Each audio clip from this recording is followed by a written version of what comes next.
8வது கான்டினென்ட் ஒன்று உருவாக போகுது. அதாவது ஒரு பாலைவனத்தில் கடல் உள்ள வரப்போகுது. சும்மா ஒரு பொருளை ஒரு தண்ணியில் போட்டாலே எவ்வளோ தூரம் அந்த தண்ணியினுடைய எஃபெக்ட் இருக்குன்றது உங்களுக்கு தெரியும். ஸோ அந்த மாதிரி ஒரு கண்டம் அப்படி பிரிஞ்சு வரும்போது அந்த கடல் இந்த பக்கம் தள்ளி வந்ததுனாக்கா இந்தியாவின் நிலைமை என்ன ஆகும் அப்படின்னு கொஞ்சம் யோசனை பண்ணி பாருங்க. அந்த உடைந்து அந்த நிலப்பரப்பு தனியாக பிரிந்து விட்டால் அது ஒரு தீவாக மாறுவதற்கான ஒரு சாத்தியக்கூறு உள்ளது. வணக்கம், நான் உங்கள் வழக்கறிஞர் நாராயணன். பூமியில பல அமானுஷ்யங்கள், பல அதிசய நிகழ்வுகள் நிகழ்ந்துட்டே இருக்கு. அதுல நான் இப்ப சொல்ல போற ஒரு அதிசய நிகழ்வு நீங்க கேட்டீங்கன்னா உங்களுக்கு ஆச்சரியமா இருக்கும். இது வரைக்கும் பூமியில எத்தனை கான்டினென்டல் இருக்கு அப்படின்னு கேட்டீங்கன்னாக்கா 7 கான்டினென்டல் சொல்லிங்க. அதாவது 7 கண்டங்கள் இருக்கு. இது இப்ப மாறப்போகுது அப்படின்னு சொன்னா பல பேருக்கு ஆச்சரியமா இருக்கும். இதுதான் உண்மை, மாறப்போகுது.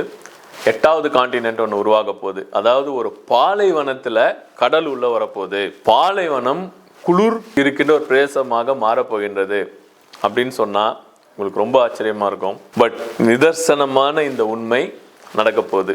இது எங்கே நடக்க போகுது அப்படின்னு பார்த்தீங்கன்னாக்கா எத்தியோப்பியா, சவுத் ஆஃப்ரிக்கா இருக்குது இல்லைங்களா, அதுக்கு மேலே நார்த் ஆஃப்ரிக்கா, சவுத் ஆஃப்ரிக்கான்னு இருக்கும்போது அமெரிக்காவுக்கும் ஆஃப்ரிக்காவுக்கும் இடைப்பட்ட அந்த இடையில் ஆஃப்ரிக்காவில் ஒரு 2000 ரேஞ்சில் அந்த இயரில் கொஞ்சம் ஒரு சின்ன ஒரு ரோடு வந்து திடீர்னு பிளவுப்பட்டுதுங்க.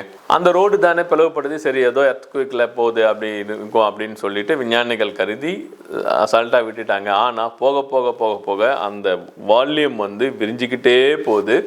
சவுத் ஆஃப்ரிக்காவில் வீரல் விட்டுக்கிட்டே வருது. ஒரு நிலப்பரப்பு 2ஆக பிரிந்து உடையுது, அந்த எத்தியோப்பியாவிலேருந்து கொஞ்சம் தூரம் தள்ளி.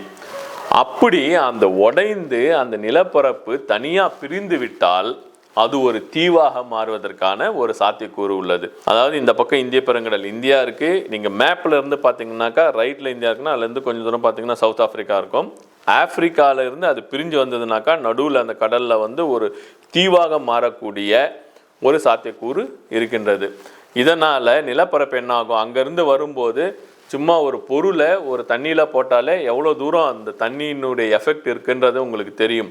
ஸோ அந்த மாதிரி ஒரு கண்டம் அப்படி பிரிஞ்சு வரும்போது அந்த கடல் இந்த பக்கம் தள்ளி வந்ததுனாக்கா இந்தியாவின் நிலைமை என்ன ஆகும் அப்படின்னு கொஞ்சம் யோசனை பண்ணி பாருங்கள். அப்படியே இந்தியாவினுடைய சவுத் பிரதேசங்கள் அப்படியே கடலுக்குள்ளே ரொம்ப மூழ்காது, கொஞ்சம் மூழ்கிறதுக்கான சான்சஸ் இருக்கின்றது. எவ்வளோ தூரன்றது இன்னும் தெரியாது. சரி, இவ்வளோ சொல்கிறீங்களே, ஆப்பிரிக்கா 2ஆக உடைய போகுது, உடஞ்சி ஒரு கண்டம் புதுசாக உண்டாக போகுன்றது அப்படின்னும் போது அந்த எத்தியோப்பியாலாம் கடல்லாம் என்னன்னு தெரியாது அவங்களுக்கு, தண்ணியெலாம் அவங்க பார்த்ததே கிடையாது.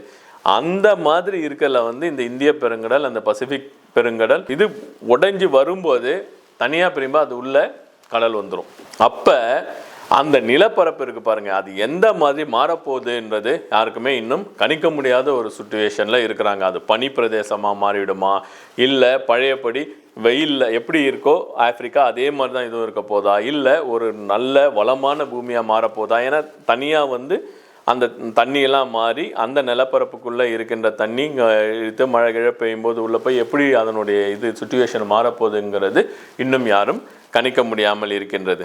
சரி, இது பிரிய போது இந்த ஆப்பிரிக்கா வந்து 2ஆக உடைஞ்சி 8வதாக ஒரு கண்டம் வரப்போகுதுன்னு சொல்கிறீங்களே, எவ்வளோ நாளில் வரப்போகுது அப்படின்னு கேட்டிங்கனாக்கா இன்றைக்கி நாளைக்கு அது வரப்போகிறது இல்லைங்க. நியர்லி 300 மில்லியன் இயர்ஸ் அப்புறம்தான் அது கண்டிப்பாக நடக்கும் அப்படின்னு சொல்கிறாங்க. ஆனால் இவங்க என்ன சொல்கிறாங்க, 300ங்கிறது வந்து மேபி 52 மில்லியனில் கூட நடக்கலாம் அப்படின்ற மாதிரி ஒரு சின்ன ஒரு தகவலை சொல்லிட்டு இருக்காங்க. அந்த மாதிரி கண்டிப்பாக இப்போ இருக்கின்ற தலைமுறைகள் அதை யாரும் அந்த பிரியும் போது பார்க்க மாட்டாங்க. அப்படி பூமியில் பிரியும் போது அந்த கண்டம் ஒரு நல்ல கண்டமாக பிரிந்ததுனால் அது எப்படி வளமாக இருக்கும் என்பதை ஆராய்ச்சியாளர்கள் இப்போ ஆராய்ச்சி பண்ணிக்கிட்டு இருக்காங்க. அந்த ஆராய்ச்சியினுடைய முடிவில் பல உண்மைகள் வெளிவரலாம். ஆனால் இதுக்குள்ளே இது பண்ணும்போது நிறைய பேர் அந்த இதை பார்க்கறதுக்கான சுச்சுவேஷன் கிடையாது. பட் இருந்தாலும் பூமி 7 கண்டமாக இருக்கின்ற இந்த பூமி 8 கண்டமாக பிரிய போகின்றது என்பதை தெரியப்படுத்துவதற்காக தான் இந்த காணொளி. நன்றி, வணக்கம்.